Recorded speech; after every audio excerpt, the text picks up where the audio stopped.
So, Ben, I've just come back from shortlisting to a client. I had two candidates on the shortlist. Both of them over the last 10 years have had jobs no longer than 3 years. And the client said to me, there's no loyalty there. And it really stopped me and made me think, what's loyalty? Is loyalty dead? Is it evolving? I mean, what would you say? Wow. Yeah, it's a really good question. And I guess I could probably think of a bunch of different answers, and it's all contextual. I mean, what are they expecting? I guess with that particular client, are they expecting 10 years? Are they expecting 5? What's the pass mark? And I guess what does that actually mean? I mean, what do you get if you've done 10 years or 8 or 12? It's just a number. Yeah, and my theory was when I was talking to the client, it's like, yes, okay, so you want someone that's done 10 years for loyalty, but is that person rocking up at 8:05 and leaving at 5 to 5 and just coming in and doing the bare minimum? Or do you want someone that's been there for like 3 years, that's absolutely chugged out and put an extra $1 million on your bottom line? Well, I know what I'd want.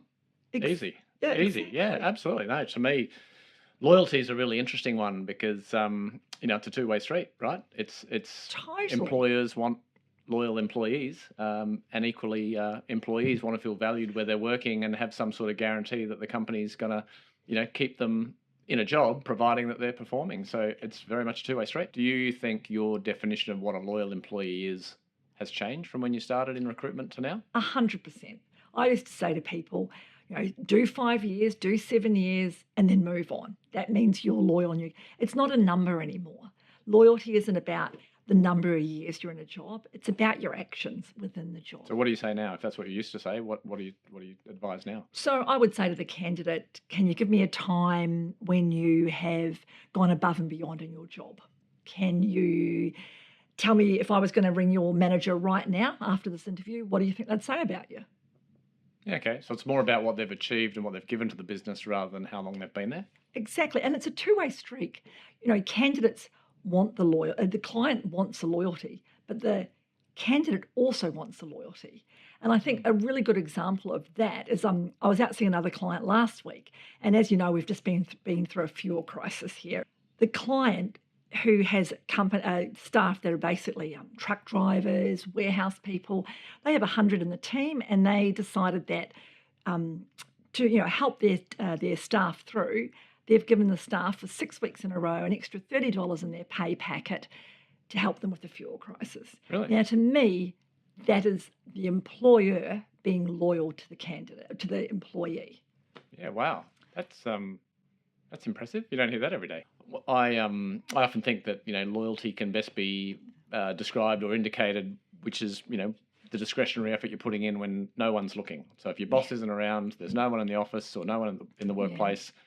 Are you doing that? Are you noticing something that's not right and you're actually doing something about it? Yeah. Or are you just walking away going, okay, it's time to, clock off and go home? Yeah. And, maybe that's my background, having worked for, some of my best mates' businesses. Well, I've worked for my sister's business, and I now work for one of my best mates' businesses and have for a long time. And, I've always viewed it as it's my business and I'm part of it. So, if the boss is around or not, regardless, if something needs to be done, you just do it. Yeah, I agree. And I think times are also changing. I mean, I relate loyalty back to the age factor.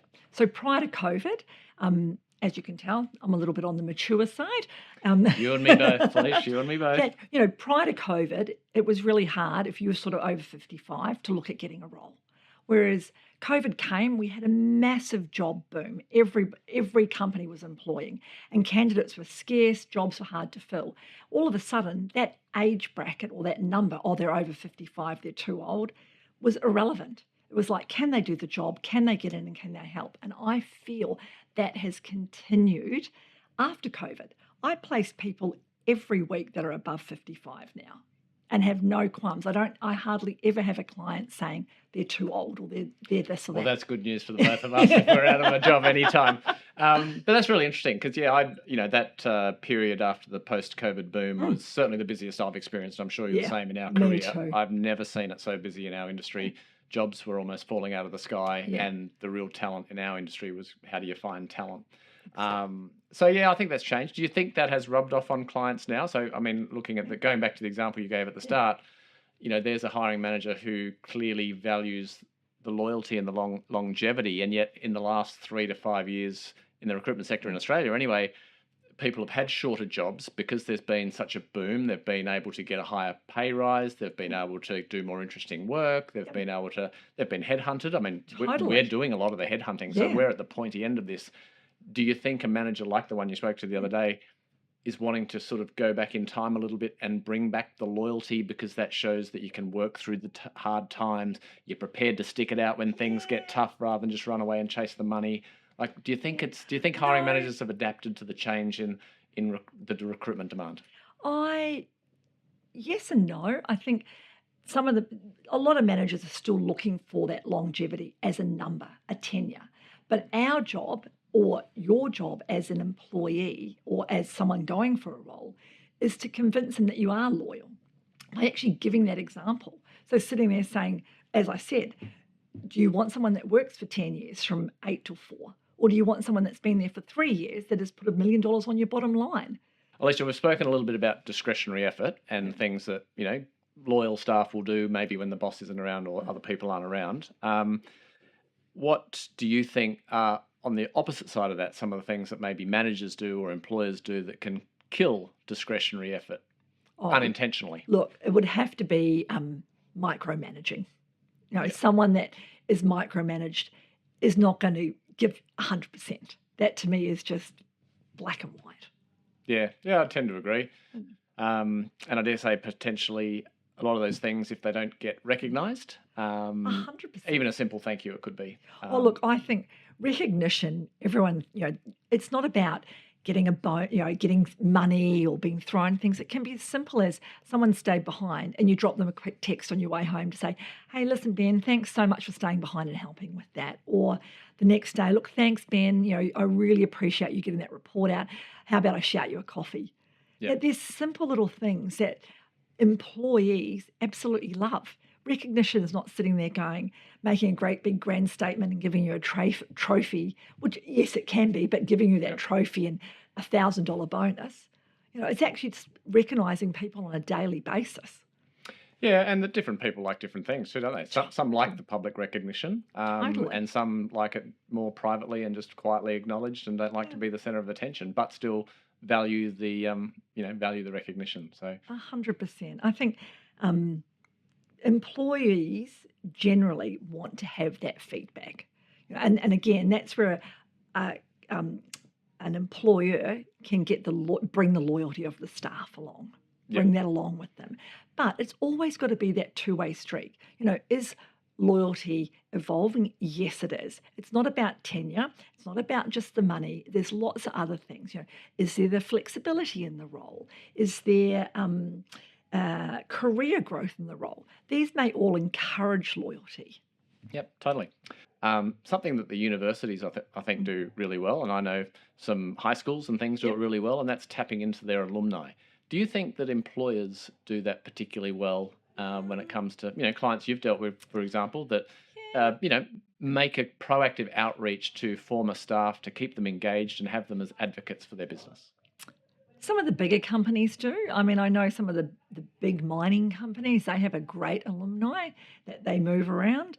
I've recruited for some of the big universities here in Queensland, and yes, they do it really successfully, but it's something I think employers, maybe of those SMEs and that, could look more closely at. I think it's a really great thing to do, because there's nothing better than having an ex-employee speaking highly of you or promoting you, or that's where that real loyalty comes in. Yeah, totally agree. I know we've been fortunate that we've had some people who have left our business here and have moved on, who are now clients or customers, or Yeah, totally. I'm know, recruiting for one right now. there you go. Another thing that this topic got me thinking about, Alicia, was what are the benefits to, for you, for example, you're a hiring manager, you have staff who report to you. So let's go back to your very first comment around the client that surprised you with their questioning about, candidates moving because they've only been in their jobs for 2 or 3 years, they're not seen as loyal. So let's say you're recruiting someone for your team. I give you a shortlist. You've got a great recruitment consultant who's been with their company for 15 years, maybe 20 years. And then I give you a couple of other resumes. One has been with a client for maybe 1 year, and prior job before that was 2 or 3 years, and the job before that was 1 year. and something similar with the third and fourth candidate. What would you be looking at? What would go through your mind when you're looking at the resumes, firstly, but also who would you choose to interview and what sort of questions would you ask those very different profiles? Good question, Ben. I think the number one question is, why has the person been there for 10 years? And the second question is, why have they only been there for 2 years? And if there's a great answer for both, well, then I'd probably interview both.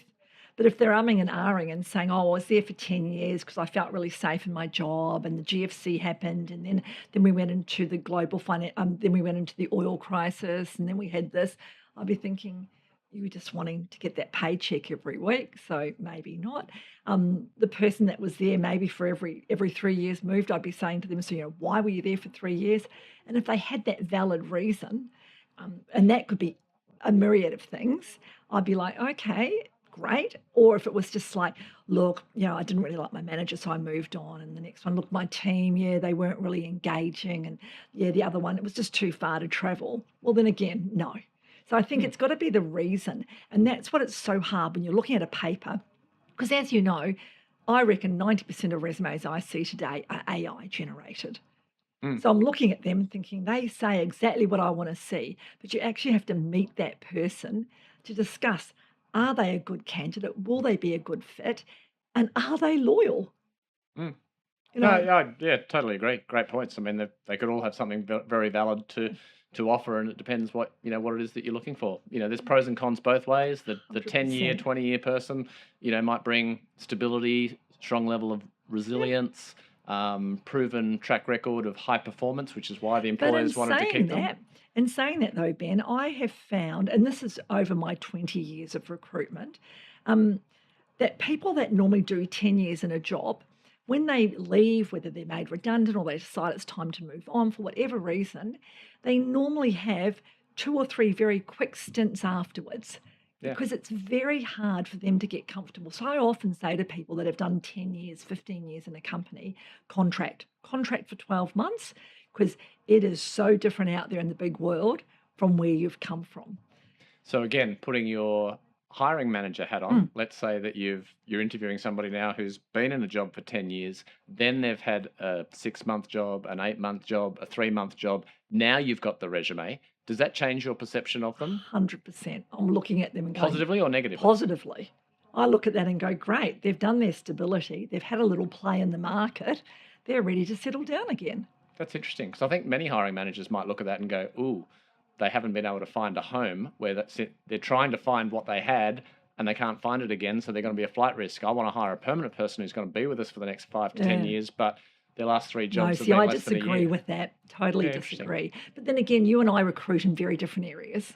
I recruit in an area where it's more about the salary. They more live payback to payback, weekly to weekly, whereas the more senior roles, they're more about careers. Yeah, that's interesting. As I say, there's no right or wrong with these things, No, but it's all perception. And totally. the clients we deal with, as you know, they're very different personalities. Some are very fastidious yeah. about what they want. Some are more open-minded. Yeah. But that's And I I think as a recruitment consultant, it's our job. That's why candidates come to us. And that's why I think clients come to us. We know both parties theoretically inside out, and we should be able to match them well. So when we are presenting a shortlist to a employer, we should be able to say, look, yes, this person's had 3 jobs in 3 years, but this is the reason why, and this is why you need to meet them. And vice versa. If the client's had lots of changeover in staff to the candidate, we should be saying, candidate, Mr. Candidate, this is why the clients had X, Y, and Z. They are loyal, they are very driven. This is why you need to apply for this job. So what are the benefits to the hiring manager of someone who has had a lot of jobs? What do you think the benefit if they do go ahead and hire that person? What's the benefit? They're probably got a great knowledge of the general market. They are probably someone that can adapt quickly, pick up things quickly. And this is, of course, if they've moved for not being fired or made redundant, all Yes. that. Someone that can be quite agile, someone that can be think outside the box. I Yeah. think it shows a lot more to me when someone's moved a bit than when they've sat in the same job. And obviously, I might need to do something about it at my side. Yes, both of us. No, I tend to agree. I think the breadth of skills that they might have picked up in so many different employers, so many different jobs, Yeah. whether that's IT systems, whether it's dealing with different people, whether it's just learning different industries, I think can be very valuable and transferable. That, yes, if you or I were to leave and go to another employer today, we would bring a very defined skill set, but maybe not as broad as some people who have worked in more recruitment agencies than we have, for agree. example. Yeah. So I suppose the question I'd like to ask out to the audience is, is loyalty dead, or is it just evolving and redefining itself?